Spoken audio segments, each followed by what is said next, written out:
Το πρώτο εθνικό πληροφοριακό σύστημα για τη βιοποικιλότητα της Ελλάδας αναπτύχθηκε στο πλαίσιο του έργου Life Bios και είναι πλέον διαθέσιμο στους αρμόδιους φορείς και υπηρεσίες της χώρας, στην επιστημονική κοινότητα και στο κοινό. Το πληροφοριακό σύστημα συγκεντρώνει πληροφορίες και δεδομένα βιοποικιλότητας από πολυάριθμες πηγές και παρόχους και διαχέει και παρουσιάζει με εύληπτο τρόπο τις πληροφορίες για τη βιοποικιλότητα της χώρας.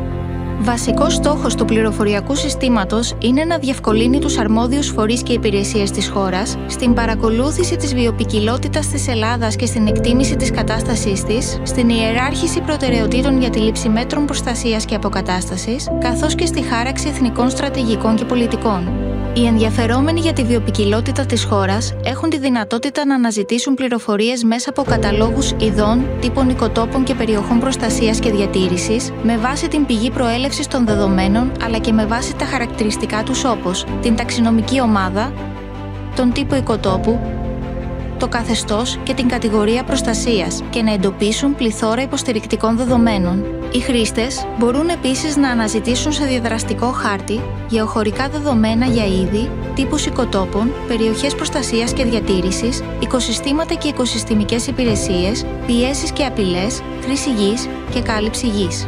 Το πληροφοριακό σύστημα περιλαμβάνει δείκτες βιοποικιλότητας και πολιτικής για τις ακόλουθες περιοχές εστίασης, κατάσταση βιοποικιλότητας, πιέσεις και επιπτώσεις, μέτρα προστασίας.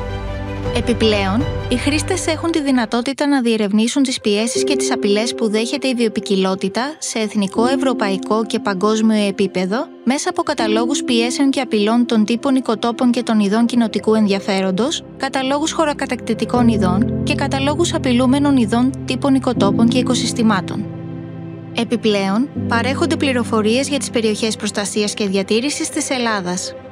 Τέλος, το πληροφοριακό σύστημα διαθέτει στους χρήστες κατάλογο γεωχωρικών μεταδεδομένων Life Bios Geoportal, κατάλογο μεταδεδομένων βιοποικιλότητας GBIF, καθώς και κύβο δεδομένων παρατήρησης γης, ο οποίος αναπτύχθηκε στο πλαίσιο του έργου Life Bios και παρέχει δείκτες βιοποικιλότητας παρατήρησης γης για την αποτύπωση της κατάστασης των φυσικών οικοσυστημάτων της χώρας.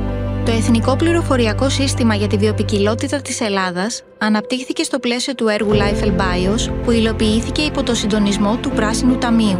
Με την ολοκλήρωσή του, το πληροφοριακό σύστημα είναι υπό τη διαχείριση του ΟΦΠΚ και είναι διαθέσιμο στην ιστοσελίδα biodiversity.neca.gov.gr.